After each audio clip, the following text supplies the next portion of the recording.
Hello and welcome back to study with me. आज का topic जो है वो बहुत ही इम्पोर्टेंट होने वाला है। जैसा कि हम जान रहे हैं कि झारखंड में विधानसभा सत्र चल रहा है, तो इसी सत्र के दौरान 11 दिसंबर को हमारे राज्यपाल जो कि संतोष कुमार गंगवार जी हैं, इनके द्वारा अपने अभिभाषण में कुछ बड़ी घोषणाएं जो है वो की गई है। तो बड़ी घोषणाएं जो है वो नियुक्ति से सरकारी पदों में नियुक्ति से संबंधित कुछ घोषणाएं की हैं। साथ ही साथ महिलाओं को नौकरी देने के संबंध में कुछ घोषणाएं की गई हैं। साथ ही साथ जो गैर मजरूआ जमीन है उस पर कुछ घोषणाएं की गई हैं। सरना धर्म कोड जो है उस पर कुछ घोषणाएं की गई हैं। ऐसे करते करते बहुत सारे ऐसे मुद्दे हैं, उन पर जो है बड़ी घोषणाएं जो है राज्यपाल जी के द्वारा की गई है अपने अभिभाषण में। ठीक है, तो क्या क्या घोषणाएं की गई हैं और इससे झारखंड के वासियों को इससे क्या क्या लाभ हो सकता है, तो आज के टॉपिक में हम लोग इन सभी बातों को जानेंगे और देखेंगे। तो आज का टॉपिक जो है वो बहुत ही इंपॉर्टेंट होने वाला है, इसलिए अंत तक बने रहिएगा और ज़्यादा से ज़्यादा लोगों तक शेयर कीजिएगा ताकि सभी लोगों को इसके बारे में जानकारी मिल सके। तो आइए बिना किसी देरी के आज के सेशन को हम लोग शुरू करते हैं। तो राज्यपाल के अभिभाषण में राज्य सरकार का कुछ एक्शन प्लान जो है वो सामने देखने को मिल रहा है और कुछ नीतियां जो है, भावी नीतियां जो है वो देखने को मिल रही है और कुछ कार्य योजना जो है वो गिनवाई गई है हमारे राज्यपाल के द्वारा। सबसे पहले तो संतोष गंगवार जी के द्वारा बोला गया कि करीब जो है वो सरकारी पदों में 1 लाख जो है वो नियुक्तियां करवाएंगे। 1 लाख नियुक्ति करवाएंगे, यानी 1 लाख पदों पर नियुक्ति होगी। और साथ ही साथ इस नौकरी में जो भी नौकरी निकलेगी, सरकारी नौकरी, उसमें महिलाओं को 33% जो है वो आरक्षण मिलेगा। यानी अगर 100 सीटें हैं, 100 सीटों पर नियुक्ति हो रही है तो 33 सीट जो है वो महिला के लिए आरक्षित रहेगी। बाकी जो सीट हैं उस पर जो है वो बाकी लोगों के लिए वो पुरुष के लिए वो सीट रिजर्व रहेगी। ठीक है, तो 33% जो आरक्षण है वो महिलाओं के पास रहेगा। तो साथ ही साथ देखेंगे तो राज्य सरकार सरकारी पदों पर प्राथमिकता के आधार पर नियुक्ति करेगी। तो सरकारी पदों पर जो प्राथमिकता के आधार पर जो है वो नियुक्ति की जाएगी। सरकार ने 1 लाख सरकारी पदों पर नियुक्ति की रूपरेखा तैयार की है। ठीक है, और अभी फिलहाल जो है सरकार ने 1 लाख पदों पर नियुक्ति की जो प्रक्रिया जो है या रूपरेखा जो है या उसका जो किस तरीके से नौकरी देना है 1 लाख, तो उस पर तैयारी जो है वो पूरी कर ली है। ऐसा संतोष कुमार गंगवार जी ने अपने अभिभाषण में जो है वो बताया है।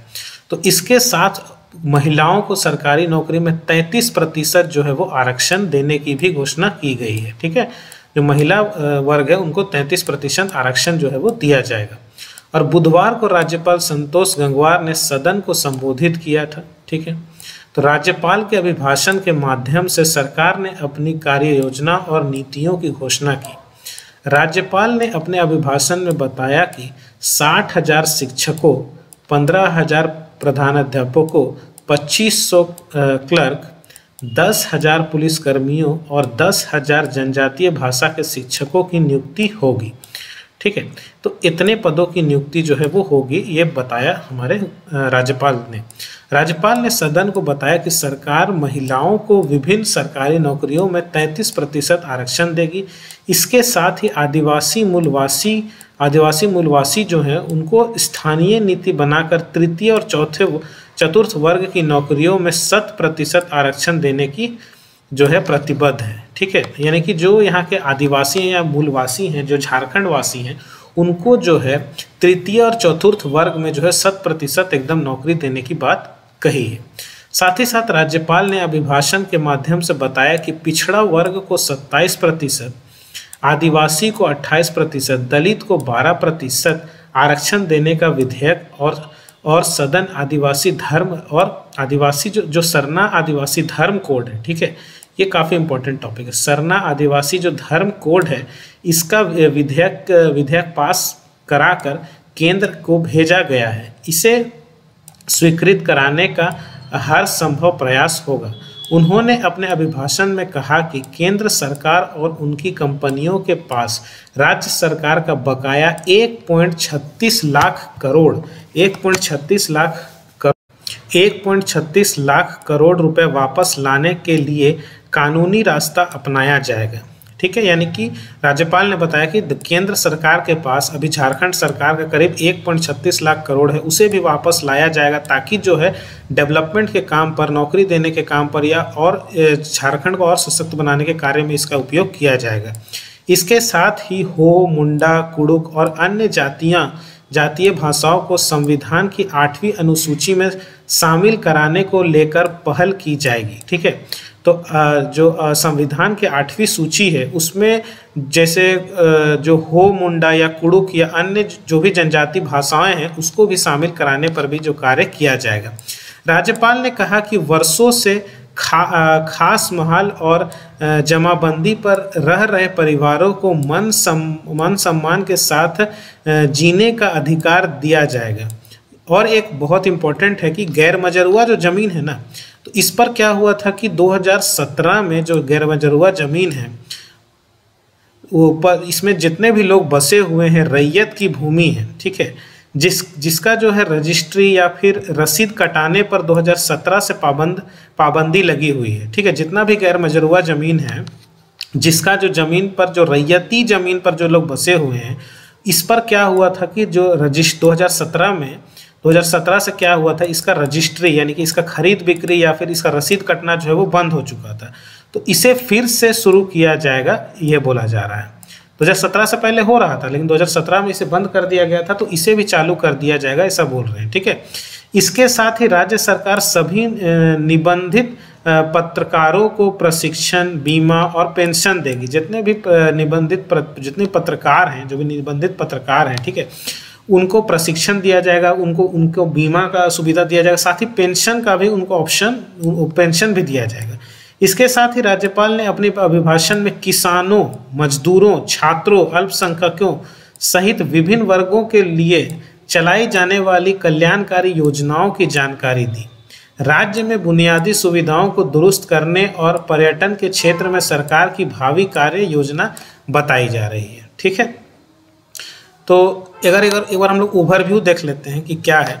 तो सबसे पहले तो है कि बोला गया कि 1 लाख सरकारी नौकरी दी जाएगी। सभी जो भी नौकरी यहाँ पे होगी सब में महिलाओं को 33% आरक्षण दिया जाएगा। साथ ही साथ मूलवासी और आदिवासी को स्थानीय नीति बनाकर तृतीय और चतुर्थ वर्ग की नौकरी में 100% आरक्षण दिया जाएगा, ये बात हुई। साथ ही साथ सरना धर्म कोड में जो की सीमा को, इस सरना धर्म कोड जो है इसमें जो आरक्षण की जो सीमा है ना, उसमें बढ़ोतरी का मामला केंद्र के पास स्वीकृत कराने का भी हम लोग प्रयास करेंगे, ऐसा बोला जा रहा है राज्यपाल के द्वारा। साथ ही साथ केंद्र सरकार के पास जो 1.36 लाख करोड़ जो बकाया है उसे वापस लाने का कानूनी प्रयास जो है वो रास्ता अपनाएंगे। ठीक है, साथ ही साथ केजी क्लास से लेकर पीएचडी तक मिलेगी निःशुल्क शिक्षा, यानी केजी क्लास से लेकर जो पीएचडी तक अगर जो विद्यार्थी पढ़ना चाहेंगे उन्हें निःशुल्क शिक्षा जो है वो प्रदान की जाएगी। ठीक है, पुराने पेंशन व्यवस्था को लागू रखते हुए एनपीएस खाते में जमा राशि केंद्र सरकार से वापस लाने के लिए उठाएंगे कदम। ठीक है, सभी निबंधित पत्रकारों को प्रशिक्षण, बीमा और पेंशन की सुविधा मिलेगी। सहारा इंडिया के निवेशकों का पैसा दिलाने के लिए संसद से लेकर सड़क पर लड़ेंगे, यानी सहारा इंडिया में काफ़ी लोगों को पैसा फंसा हुआ, उसे भी जो है वापस लाने के लिए जो है वो कदम उठाएंगे, यहाँ तक कि सड़क पर भी उतरेंगे, ऐसा बोल रहे हैं। साथ ही साथ किसानों को बिना ब्याज के ऋण, मनरेगा मजदूरों को न्यूनतम 350 रुपये मजदूरी जो है वो दिलवाएंगे। ठीक है, और गैर मजरूआ जमीन पर बसे रैयत की भूमि की रजिस्ट्री और रसीद कटना 2017 से जो बंद है उसे फिर से लागू करेंगे। रांची सहित अन्य राज्यों के अन्य शहरों में वर्षों पूर्व बनाए गए घरों का नक्शा जो है उसे नियमितीकरण जो है उसका भी होगा। आगे अगर कुछ बात करें तो अभिभाषण में सरकार ने की ये घोषणाएं, कुछ घोषणाएं भी की, तो क्या क्या घोषणा है वो भी हम लोग देख लेते हैं, तो इम्पोर्टेंट है। ठीक है, तो देखते हैं कि लिफ्ट कुछ घोषणाएं देख लेते हैं। लिफ्ट इरिगेशन योजना, जो लिफ्ट इरिगेशन योजना को आगे बढ़ाने के लिए 10,000 करोड़ की योजना बनाई गई है। राज्य में 500 सीएम एक्सीलेंस स्कूल की स्थापना होगी। 4500 पंचायतों में आदर्श विद्यालय बनेगा। ठीक है, साथ ही साथ जो है और भी देख लेते हैं, कुछ इम्पोर्टेंट है, इसको जानना जरूरी है। ठीक है, सभी प्रखंडों में डिग्री कॉलेज व हर अनुमंडल में पॉलिटेक्निक महाविद्यालय की स्थापना होगी। 10वीं कक्षा में अध्ययनरत सभी विद्यालयों को गुरुजी क्रेडिट कार्ड योजना से जोड़ते हुए 15 लाख रुपए का शिक्षा लोन भी दिया जाएगा। मुख्यमंत्री रोजगार सृजन योजना के तहत 50 लाख तक का लोन भी दिया जाएगा। राज्य में मदरसा बोर्ड, अल्पसंख्यक कल्याण बोर्ड व उर्दू अकादमी का होगा गठन। ठीक है। सखी मंडल की महिलाओं को 15,000 करोड़ का क्रेडिट लिंकेज देकर स्वरोजगार से जोड़ा जाएगा। ग्राम संगठन को शून्य ब्याज पर 15-15 लाख रुपए का क्रेडिट लिंकेज दिया जाएगा। जरूरतमंद परिवारों को 15 लाख रुपए के अबुआ स्वास्थ्य सुरक्षा योजना से जोड़ा जाएगा। ठीक है। तो इस तरह से जो है कई सारी योजनाएं जो है उनकी घोषणा की गई। ठीक है। सही सारे वादे किए गए, लेकिन इतनी बड़ी बड़ी घोषणाएं, इतने बड़े बड़े जो भी योजनाएं, इतनी बड़ी बड़ी जो घोषणाएं हुई है, इस पर कितना जो है वो लागू होता है, ग्राउंड लेवल पे कितना इसका फ़ायदा लोगों को मिलता है, ये सबसे बड़ी जो बात है, ये देखने वाली बात है कि इसका फ़ायदा एक्चुअल में लोगों को मिल रहा है या नहीं मिल रहा है। ठीक है। वादे तो कई सारे होते हैं, लेकिन एक्चुअली उसका फ़ायदा लोगों को मिलता है या नहीं मिलता है, ये देखने वाली बात हो जाती है। ठीक है। अगर मिलता है तो सबसे बढ़िया बात है, और नहीं मिलता है तो ये तो फिर सिर्फ ठगने वाली बात है। तो अभी तो कुछ कहा नहीं जा सकता, अभी तो वादा हुआ है, घोषणा हुई है। ग्राउंड लेवल पर कितना काम होता है ये आगे देखा जाएगा। आई होप आज का सेशन में आपको सभी जानकारियां मिल गई होंगी। आज का सेशन इम्पोर्टेंट इसलिए भी है क्योंकि ये सभी चीज़ें जो है स्टूडेंट से लेकर, किसान से लेकर, मजदूर से लेकर, हर एक आम आदमी से लेकर हर किसी के लिए ये जो योजनाएं हैं ये सभी के ऊपर लागू होने वाली कुछ सभी योजनाओं में से कुछ किसी न किसी योजना से हर कोई जुड़ा हुआ है। तो सभी को इसके बारे में जानना जो है वो इम्पोर्टेंट हो जाता है। आई होप आज के सेशन में आपको सभी जानकारियाँ क्लियर कट मिल गई होंगी। वीडियो पसंद आता है तो वीडियो को लाइक करिए, चैनल को सब्सक्राइब करिए। सब्सक्राइब करने के साथ साथ बेल आइकन को जरूर दबाइए ताकि हर वीडियो की नोटिफिकेशन आप तक सबसे पहले मिल सके। मिलता हूँ आपसे नेक्स्ट सेशन में, तब तक के लिए जय हिंद।